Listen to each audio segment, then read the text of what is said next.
Bismillahirrahmanirrahim. Assalamualaikum warahmatullahi wabarakatuh.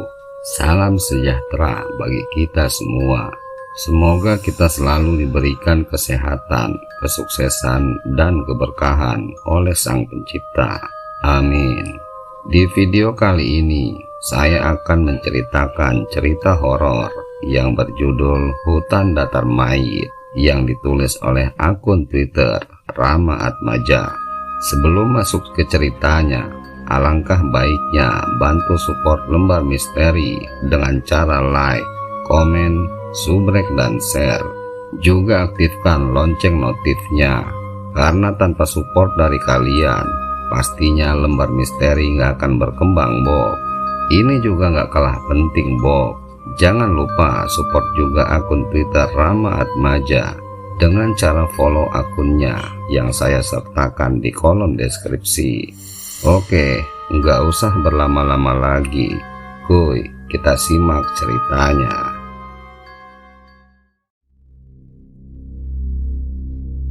Pagi di tahun 2014, pagi yang begitu cerah. Tejo memulai mempersiapkan diri untuk berangkat kerja. Tejo, pemuda asal Sunda yang merantau ke ibu kota. Dia mengabdikan dirinya sebagai pekerja tetap di salah satu hotel. Pukul 6 pagi, saat Tejo hendak berangkat, tiba-tiba ponselnya berdering. Dengan segera, Tejo mengambil ponsel di saku celananya. Terpampang nama sang mama dan segera dijawab panggilan tersebut. "Halo, Assalamualaikum, Ma," ucap Tejo di dalam telepon. "Waalaikumsalam, A. Bagaimana kabarnya? Sudah berangkat kerja belum, A?" tanya Mama Tejo dari balik telepon. "Sebut saja Bu Yana." "Sehat, Ma. Nih A sedang siap-siap mau berangkat kerja, Ma." "Oh iya, ada apa, Ma?" tanya balik Tejo. "Mama cuma mau tanya kapan AA pulang, karena sudah 2 bulan belum pulang kampung. Memangnya tidak rindu sama Mama?" keluh Bu Yana. "Belum dapat cuti, Ma." "Ya sudah, nanti AA coba mengajukan cuti lagi," jelas Tejo. "Oh iya, di kampung sedang ramai orang-orang mencari batu akik, A. Teman kamu pun banyak yang pulang untuk ikut nyari," terang Bu Yana. "Biarlah, Ma. Baguslah kalau ramai, jadi banyak orang di kampung," jawab Tejo, dan setelahnya terus mengobrol dengan sang ibu lewat telepon, lalu menutup telepon dan langsung berangkat kerja. Sesampai di tempat kerja, Tejo langsung kerja seperti biasanya. Akan tetapi, dari sinilah awal Tejo bisa dapat cuti dan akan berpetualang mencari batu akik. Siang itu, setelah makan siang, Tejo pergi ke area merokok. Selesai makan tidak merokok, rasanya kurang enak. Itu yang Tejo pikirkan. Dia terus berjalan mendekati area tempat yang biasa dipakai untuk merokok, dan terlihat ada beberapa orang tengah duduk-duduk. Orang itu tak lain adalah atasan Tejo, dan dia curi dengar kalau mereka membahas batu akik. Beberapa dari mereka tersenyum, tertawa sambil saling memamerkan batu akiknya masing-masing. Sedangkan Tejo duduk agak menjauh, dikeluarkan rokok kretek dari saku celananya. Lalu Tejo mulai menyalakan api rokok dan menikmati setiap hisapan rokok tersebut. Angin sejuk di siang itu menghamburkan asap rokok. Suasana siang yang begitu damai, disertai lamunan akan kampung halaman. "Jo, sini ikut gabung. Ada bisnis nih," panggil salah satu atasan. Sebut saja Pak Daniel. Mendengar kata bisnis, sama saja dengan uang, membuat Tejo bergegas mendekat. "Ada apa, Bos?" "Wih, bisnis. Boleh tuh. Kebetulan sedang mencari uang tambahan," jawab Tejo duduk merapat. Aku dengar di kampungmu banyak bahan yang bagus untuk membuat batu akik dan banyak juga fosil kayunya, tutur Pak Daniel. Oh, batu akik banyak bos. Di kampungku memang banyak batu seperti itu. Memangnya kenapa bos? Tejo balik bertanya. Kamu kapan pulang? Nanti kalau pulang kamu cari batu yang bagus. Kalau bisa harus dapat fosil kayu. Kalau sudah balik ke sini lagi, aku bayar. Terang Pak Daniel. Ya bos, bagaimana bisa mudik? Minta cuti tidak pernah diperbolehkan. Padahal sudah 2 bulan belum mudik. Aku rindu kampung halaman. Keluh Tejo dengan tatap memelas sambil melempar pandang. Jadi seperti itu. Begini saja, untuk masalah cuti nanti aku bantu supaya diperbolehkan.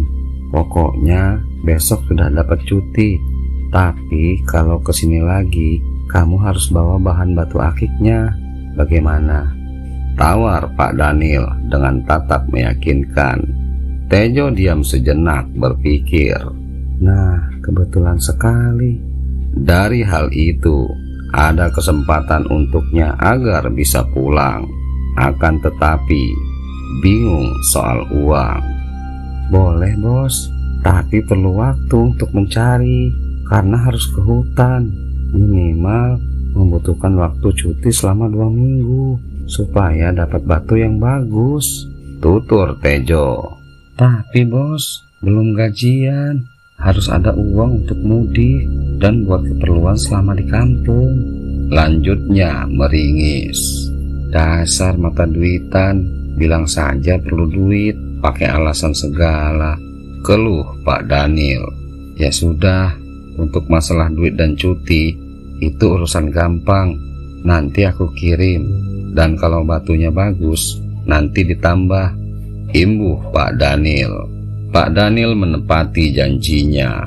Tejo langsung dapat cuti, dan esok Rabu langsung pulang ke kampung halaman. Akan tetapi, ada hal yang membuat dia kaget. Kala lihat notifikasi, ada uang masuk dari Pak Daniel dengan jumlah lumayan besar, hampir setara dengan gaji sebulan. Buset, ini orang niat banget sampai kirim uang sebanyak ini. Berapa banyak batu yang mesti aku bawa? Gumamnya. Bodoh amat lah, urusan batu bisa dipikirkan di kampung. Yang penting dapat cuti dan bisa kumpul dengan keluarga. Lanjutnya, Rabu pagi, Tejo bersiap pulang. Setelah semua siap, dengan segera dia pergi menuju terminal. Konon, kampung si Tejo biasa dipanggil dengan sebutan Kampung Teluh. Akan tetapi, itu dulu. Untuk sekarang, hal seperti itu sudah jarang dilakukan oleh para warga karena terpangkas oleh zaman. 2 jam dia lalui dengan menaiki bus. Akhirnya sampailah di kampung halaman. Tejo masuk ke dalam rumah, disambut senyum sumringah oleh Bu Yana. Alhamdulillah, akhirnya sampai juga, ucap Tejo mengambil telapak tangan kanan sang ibu, lalu menciumnya. Kemudian Tejo memeluk sang ibu sebagai ungkapan rasa rindu. Bu Yana tinggal di rumah dengan si bungsu, adik lelakinya. Sedangkan sang kakak perempuannya yang berbeda bapak tinggal dengan sang suami. Bu Yana menyambut Tejo bukan dengan senyum saja. Akan tetapi, ia sudah menyiapkan masakan kesukaan Tejo yang membuatnya langsung makan. Selesai makan, Tejo mencari rokok yang dia simpan di dalam tas. Dia mengumpulkan asap rokok, membuangnya secara perlahan. Lalu secara tiba-tiba, Bu Yana menghampiri sambil memberikan segelas kopi hitam kesukaannya. Nih, kopinya. Kok bisa cuti tiba-tiba, Tanya Bu Yana, duduk di ruang tamu menghadap Tejo. Iya, Mah. Terima kasih. Bisa cuti, tapi ada syaratnya, Mah. Jawab Tejo. lalu menceritakan perihal Pak Daniel yang memintanya mencari batu akik. Oh begitu. Ya sudah, nanti mama minta tolong sama wak kamu untuk carikan lokasi supaya dapat bahan batu akiknya. Terang Bu Yana.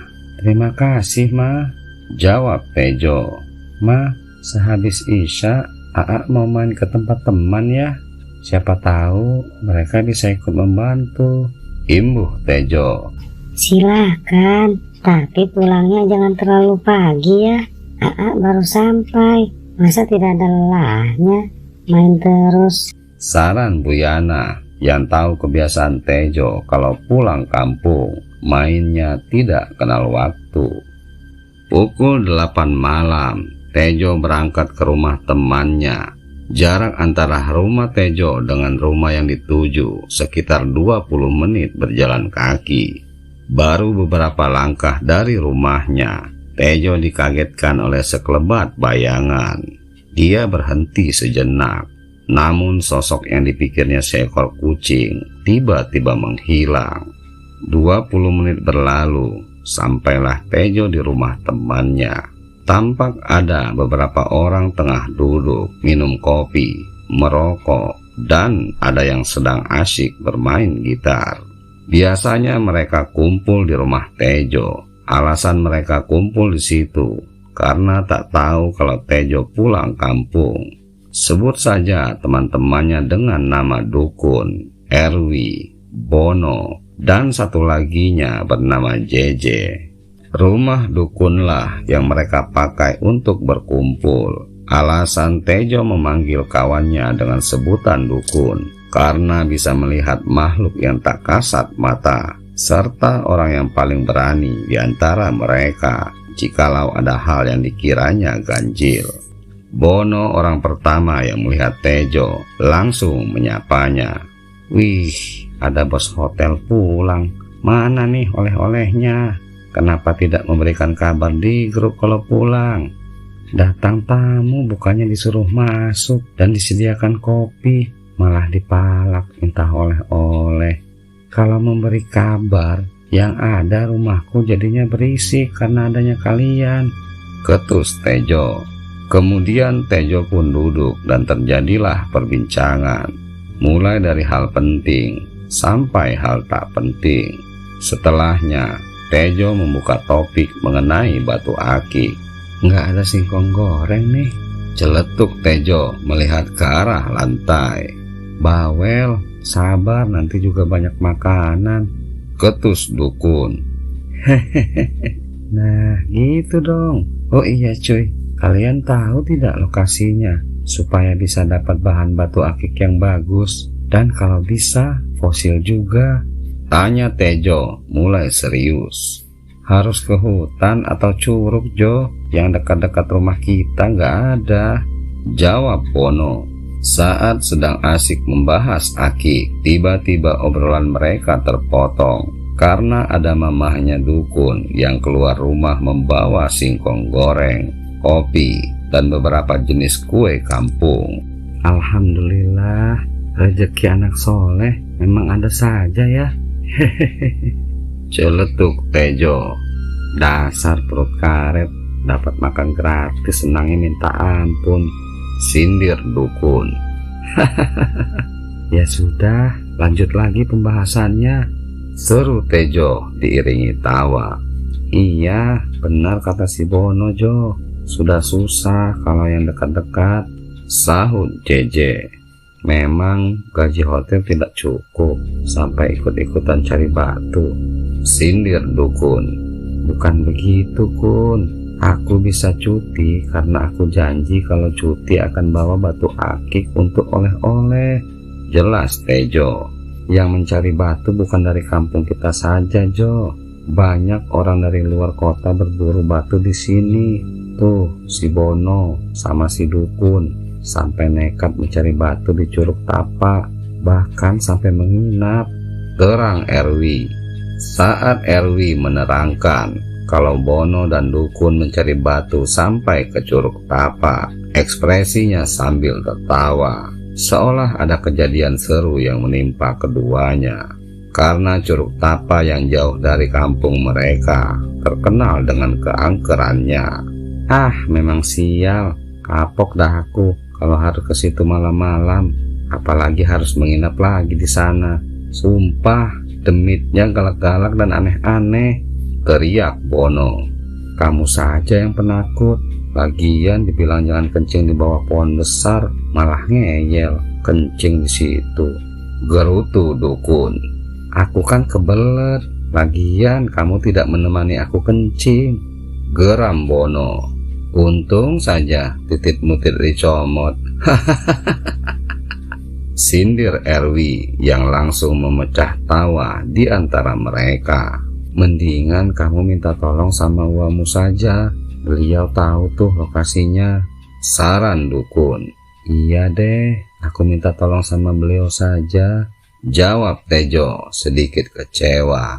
Asyiknya mengobrol membuat mereka lupa waktu.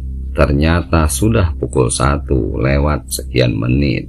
Tejo yang sudah berjanji dengan mamanya agar tidak pulang pagi, akhirnya berpamitan dengan teman-temannya. Aku pulang duluan ya, aku nggak enak sama mama. Aku sudah janji pulang cepat, teriak Tejo. Dasar anak mami, hati-hati di pohon asam, suka ada kuntilanak menggoda. Ya sudah, besok kita ke rumah kamu ya, siapkan sesajen yang enak untuk kita-kita, celetuk Bono. Kampret, mendoakan yang jelek-jelek, keluh Tejo. Tejo bangkit lalu berjalan pergi meninggalkan rumah dukun. Dia terus berjalan dan setelah lumayan jauh merasa ada mata yang mengawasi setiap langkahnya. Tejo berhenti melihat sekeliling, akan tetapi tak ada satu orang pun di jalan yang sedang dilewatinya.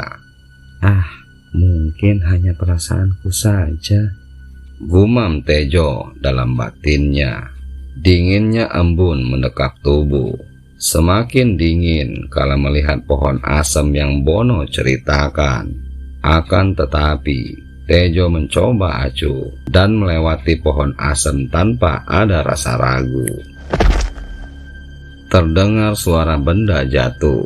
Tejo terdiam untuk sesaat, kemudian mencari sumber suara. Aneh, tidak ada apapun yang terjatuh di tanah. Kemudian Tejo lanjutkan melangkah dengan berpikir positif kalau buah nangkalah yang jatuh. Baru beberapa langkah, suara itu kembali terdengar. Tejo berhenti untuk kesekian kali mencari asal muasal suara benda jatuh. Akan tetapi tak ditemukan apapun. Ah, sialan, doa si Bono ternyata manjur. Ada yang mengerjai aku, keluh Tejo dalam batin. Secara perlahan dia memutar badan ke belakang, melihat ke atas pohon asem yang baru dilewatinya. Ternyata ada sosok kuntilanak duduk di atas pohon, menatap tajam ke arah Tejo. Oh, jadi kamu yang menakuti aku. Pergilah, aku tidak takut sama kamu, geram Tejo menatap emosi. Bukannya takut, sosok kuntilanak itu langsung tertawa. Tejo pun tak takut, justru tawa si Kunti membuatnya semakin kesal. Dia tak menghiraukan sosok tersebut, lalu kembali berjalan pulang. Sosok itu terus tertawa, melayang mengikuti Tejo dari belakang. Tejo yang semakin kesal hanya bisa bergumam di dalam batinnya. Setannya mengajak berkelahi, bagaimana cara mengusir si setan? Bodoh amat lah, dengarkan musik aja. Tejo mencoba tenang, mengambil ponsel di saku celananya, memakai earphone di kedua telinga, dan saat ingin menyalakan musik, ponselnya mendadak mati kehabisan baterai. Apesnya malam ini, pakai digoda sama Neng Kunti segala. Ya sudahlah, nikmati saja tawa si Kunti yang mengesalkan, keluh Tejo masih terus berjalan. Tejo terus berjalan, diiringi tawa kuntilanak yang membuatnya merinding. Akan tetapi, Tejo terus memberanikan diri, sambil menikmati setiap tawa yang terdengar di gendang telinganya. Tejo menerawang jauh, mengingat apa yang pernah disarankan oleh sang guru ngaji. Kalau hantu sejenis kuntilanak atau pocong hanya bisa menakuti saja, tak bisa menyakiti fisik seseorang. Karena hantu sejenis mereka bisa dibilang lemah, dibuat santai saja, tidak usah takut. Lama berjalan, akhirnya sampai di depan rumah. Namun terdengar suara eraman seekor harimau. Suaranya berasal dari sebelah kanan, membuatnya perlahan melirik ke sumber suara. Tejo kaget, panik, karena sosok harimau yang menggeram ada di sampingnya. Matanya mencari keberadaan kuntilanak yang sedari tadi menggoda. Namun sosok itu tak nampak lagi, seakan takut dengan keberadaan sesosok harimau. Astagfirullah, apalagi ini? Mengapa ada harimau tersesat sampai rumahku? Sudahlah seperti itu, si kuntilanak menghilang tanpa mengajak, gerutu Tejo di dalam batin. Tejo mencoba tenang, dia mulai berpikir, bagaimana caranya agar bisa menghadapi harimau ini? Kalau lari, dia mengejar. Pastinya lari harimau ini lebih kencang dan bisa saja memakan aku. Kalau teriak, sang harimau pasti menatap marah. Sial, serba salah nih.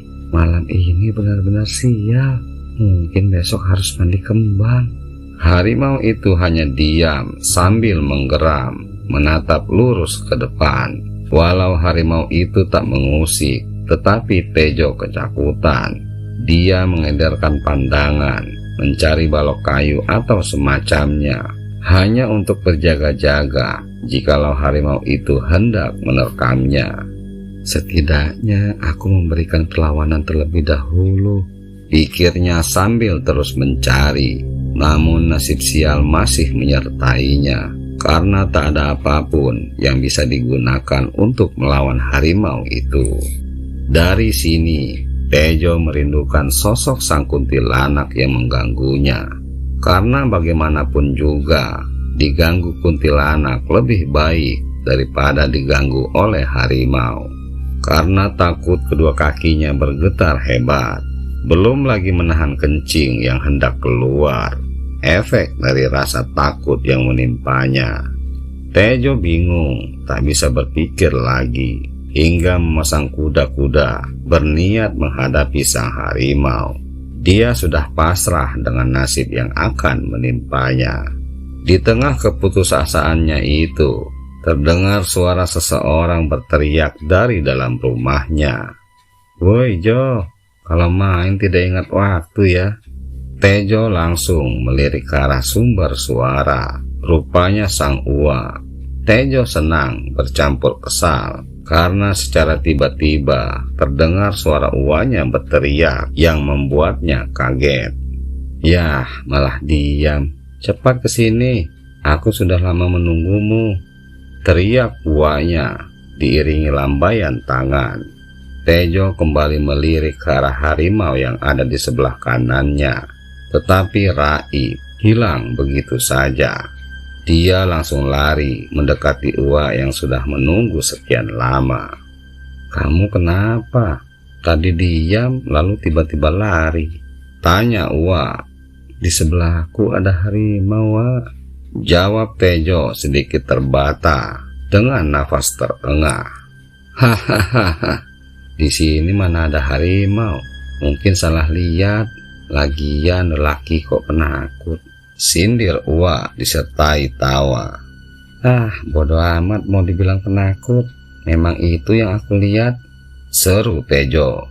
"Sudahlah, tak usah dibahas. Kalau benar itu harimau, tapi sudah tidak ada kan? Mengapa pukul 4 baru pulang ke rumah? Sedari tadi aku menunggu," keluh Uwa. Tejo diam, tak bisa menjawab. Dia bingung dengan apa yang Uwanya keluhkan, Karena penasaran, Tejo langsung masuk ke dalam rumah, melihat jam dinding yang menunjukkan pukul 4 pagi. Tidak tahu Wak, bingung jawabnya. Lagian mengapa Wak datang pagi-pagi sekali, pakai nunggu segala? Tanya Tejo. Tadi emak kamu datang menemui aku. Ia minta tolong untuk bantuin kamu nyari batu akik, terang Wak. Iya benar Wak, tapi tidak sekarang juga membahasnya, kan bisa nanti siang, keluh Tejo. Soalnya nanti sore kita berangkat, kemungkinan menginap di hutan selama 3 hari. Jelas Wak. Buset, mendadak amat Wak. Memangnya tidak bisa besok? Mencari kemana sampai buru-buru gitu? Tanya Tejo. Sudah, pokoknya kamu menurut apa kata Uwa. Kalau mau dapat bahan batu akik, kita mencari ke hutan datar mayit. Nanti Uwa ajak Mamang dan Aupi, seru Uwa.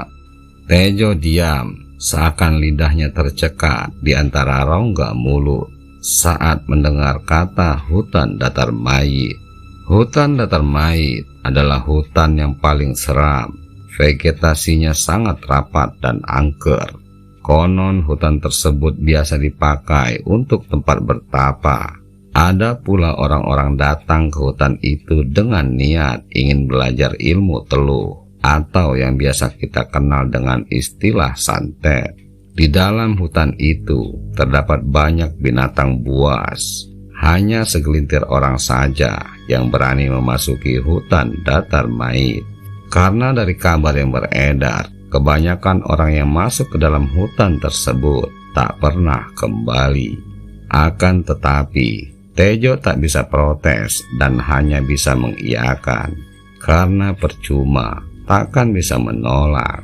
Jika Sang Uwa sudah memutuskan sesuatu, maka harus dipenuhi. Tejo berlari kecil menuju kamar, lalu kembali menghadap Sang Uwa dengan memberikan beberapa uang untuk keperluan logistik dan lain-lain.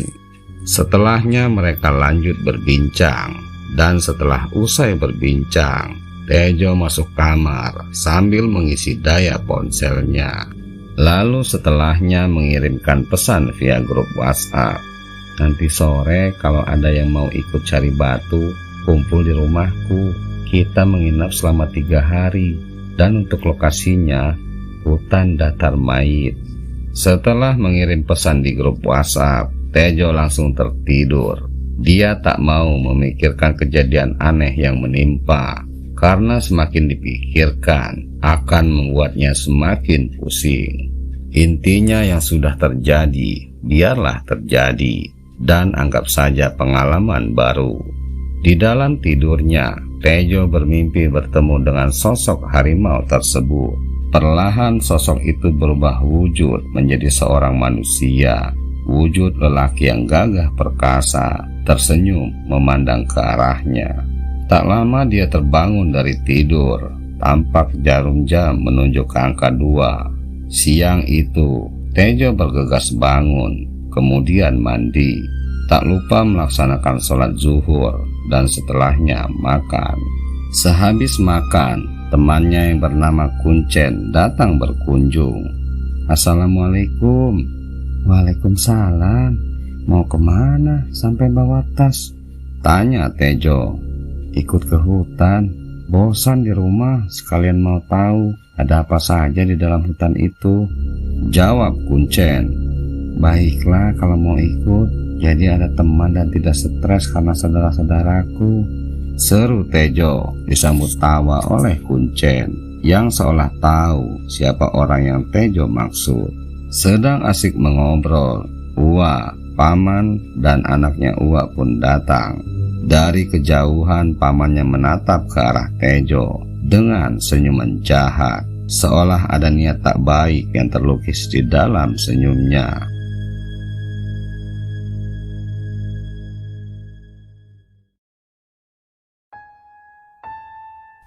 Oke Bob, terima kasih telah menyimak cerita ini sampai selesai. Jangan lupa support terus Lembar Misteri dengan cara like, komen, subrek, dan share, serta aktifkan lonceng notifnya, karena subrek itu gratis Bob. dan sebagai penyemangat saya untuk menghadirkan cerita horor dan misteri lainnya. Akhir kata, Bob Jangkung pamit undur diri. Mohon maaf jika banyak kesalahan dalam penyampaian. Wabillahi taufik wal hidayah. Wassalamualaikum warahmatullahi wabarakatuh.